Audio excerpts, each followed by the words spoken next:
Coucou tout le monde, aujourd'hui on est à Ubud, donc c'est le 3e jour à Ubud. Là on est dans les rizières de riz, donc évidemment, hein, ça paraît logique. Du coup là on est à peu près 30 minutes de Ubud en scooter, c'est assez sympa, il fait très beau. Il est à peu près, voilà, il est 12h35 et vraiment c'est vraiment magnifique, le panorama est vraiment splendide. Je vais vous montrer ça tout de suite.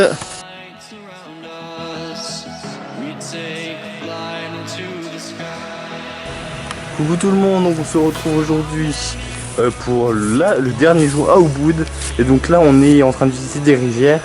Et juste à côté, en plein milieu de la jungle, et il y a un temple. Voilà, donc c'est vraiment magnifique. Donc là vous allez voir après les rizières. Franchement c'est assez sympa. Alors il fait un peu chaud là, je vous l'avoue, je pense qu'il doit faire 33 degrés, un truc comme ça.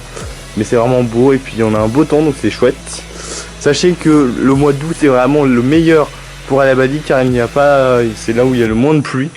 Sachant qu'en janvier il y a quand même 18 jours de pluie. Donc c'est assez énorme. Alors nous allons parler de la culture du riz.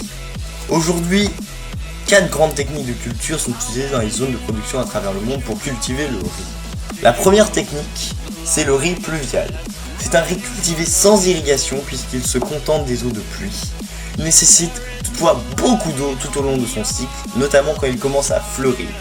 Ce riz n'est pas cultivé dans une rizière mais dans un champ sans être totalement immergé. La deuxième, c'est le riz irrigué, que l'on va d'ailleurs avoir sur les rizières de Tegalagang. La riziculture irriguée est le type de culture le plus courant bien qu'il nécessite des aménagements importants. La terre doit être aplanie afin d'obtenir le même niveau d'eau sur toute la surface de la rizière tandis que des diguettes et systèmes d'évacuation sont mis en place afin de maîtriser parfaitement les apports en eau.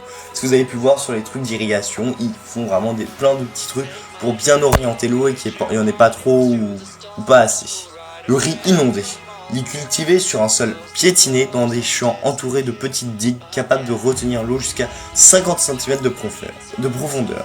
Ces rizières sont irriguées par la pluie ou par le ruissellement provenant de bassins à proximité. Mais la maîtrise de l'eau n'est pas assurée, donc ça c'est le riz inondé. Le riz flottant, il est alimenté en eau en fonction de la crue des grands fleuves et des rivières. Le riz se sème à la volée dans des champs au début de chaque mousson. Mousson, c'est une grande pluie en Asie qui est très forte et qui est souvent entre juillet et août. Le plant grandit de plusieurs centimètres par jour en suivant le rythme des crues afin de toujours garder la tête hors de l'eau et peut atteindre plusieurs mètres. Donc ça c'est le riz flottant. La récolte du riz. La moisson a eu lieu 30 jours après la floraison et 130 jours après le semis. L'eau a été évacuée de la rizière 1 à 2 semaines auparavant afin de faciliter la récolte. Le riz est récolté en le fauchant avec sa paille ou en coupant seulement les panicules. Les panicules c'est quoi? C'est tout en haut du riz, enfin de la céréale du riz. Il y a des espèces de petites graines en haut et c'est ça qui fauche. Le riz est alors battu. Cette opération s'effectue en Asie à la main en frappant les panicules sur des fûts. Donc évidemment comme pour le vin, ils frappent ça ou en utilisant des petites batteuses, espèces de petites floches et tout. Voilà, donc maintenant vous connaissez un peu mieux comment on récupère le riz.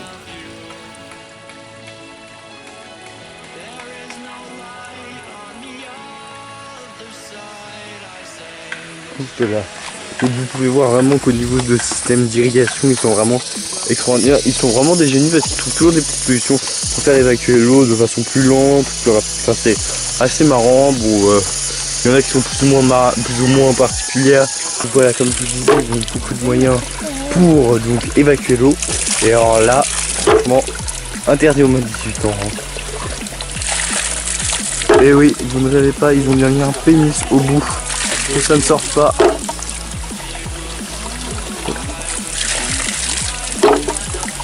Donc voilà, c'est vraiment des systèmes d'irrigation vraiment particuliers, vraiment quand même juste magnifique. Avec des terrasses de riz de partout, de part et d'autre, c'est vraiment magnifique. C'est niché presque en pleine jungle, c'est vraiment magnifique.